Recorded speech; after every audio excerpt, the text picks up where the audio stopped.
আত্মনিয়ন্ত্রণ এই জিনিসটা নিয়ে কিন্তু অনেকের মধ্যে একটা প্রশ্ন আছে। আমাদের কাছে যখন একটা বাচ্চা আসে তখন বাবা মায়েদের কমন ইয়া থাকে, এই বাচ্চাটা আমি কারাটে দিব, কারণ হচ্ছে সেটা এমনি ধুরন্তর, ওকে কারাটে কিন্তু আরো বেশি ধুরন্তর হয়ে যাবে। আমরা এই ধরনের প্রশ্নগুলো অনেক বেশি শুনি এবং মাঝে মাঝে এমন কথা শুনি যে আমার বাচ্চাকে আপনার কাছে কেন আনছি জানেন, কারণ হচ্ছে আমার বাচ্চাই বলেছে না আনলে এটা ভাঙবে সেটা ভাঙবে।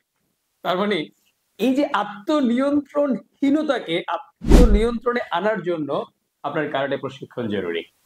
এখন কিভাবে আমি একটু ব্যাখ্যা করি।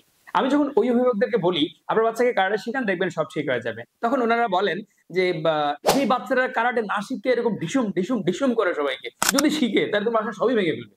আমি বললাম আচ্ছা, আপনি ভালো করে একটু ভাবেন তো, আপনি যদি আপনার বাচ্চাকে আঁকার জন্য একটা বোর্ড দেন, তাকে যদি আঁকাটা না শিখিয়ে বোর্ডটা দেন, সে কি করবে বলেন তো? ওই একে ঢুকে সব শেষ করবে। আচ্ছা, আপনার বাচ্চা যদি আর্টটা শিখে, সে কি আঁকাবুকা করবে নাকি এক্সাক্ট পয়েন্টে আঁকবে?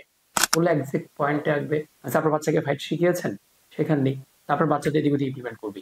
সে যখন জানবে একটা পাঞ্চ তাকে কোন সময় করতে হবে, কোন সময় করতে হবে না, তখন সে ওই পাঁচটা সে ইমপ্লিমেন্ট করবে না। Very much simple.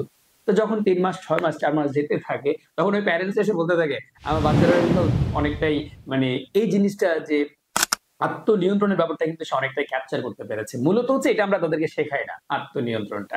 এটা অটোমেটিক্যালি চলে আসে। কিভাবে আসে? আমি যখন ফাইট করতে যাই, আপনারা জানেন যে কারাটে কিন্তু ফুল কনট্যাক্ট, কিন্তু মাইরা ফাটাই দিতে হবে। কারাটে কিন্তু এমন কিছু না। জাস্ট এখান থেকে কারাটে হচ্ছে আমরা গেলাম, ওকে হিট করলাম, দেন চলে আসলাম। প্রতিপক্ষ যেন প্রপার হিটটা সে যেন আঘাতপ্রাপ্ত হয়ে লুটিয়ে না পড়ে। এটা কিন্তু কারাটে শিক্ষা। তাইলে আত্মনিয়ন্ত্রণ তার মানে আমি পাঞ্চ করব, আমি কি এমনে করে ওকে মেরে দিব? নাকি জাস্ট নিয়ে আসবো, টাচ করে নিয়ে আসবো? কারণ আপনি একটা চিন্তা করেন যার মধ্যে কন্ট্রোল পাওয়ার আছে, সে যদি একটু ডিসকন্ট্রোল হয়, তাহলে কিন্তু তাকে একদম মানে যথেষ্ট জোরে হিট করতে পারবে। তো এই যে আত্মনিয়ন্ত্রণ কোন জায়গায় কতটুকু পর্যন্ত গিয়ে নিয়ে আসতে হবে, ফাইটটা কতটুকু গিয়ে টাচ করে নিয়ে আসতে হবে, এই জিনিসগুলো কিন্তু কারাটে প্রশিক্ষণে একদম স্টেপ বাই স্টেপ শিখে যায়। আত্মনিয়ন্ত্রণ যদি শিখতে চান, কারাটে শেখাটা কিন্তু জরুরি। যদিও বা আমাদের দেশে কারাটে প্রশিক্ষণকে বলা হয় কারাটে শিখলে ছেলেরা উচ্ছৃঙ্খল হবে। এই ভিডিও দেখার পরে আপনাদের কাছে যদি মনে হয় আপনাদের ধারণাই ঠিক, তাহলে আমি আপনার ধারণাকে রেসপেক্ট করি। ভালো থাকবেন সবাই, কারাটে শিখুন, সুস্থ থাকুন। আসসালামু আলাইকুম।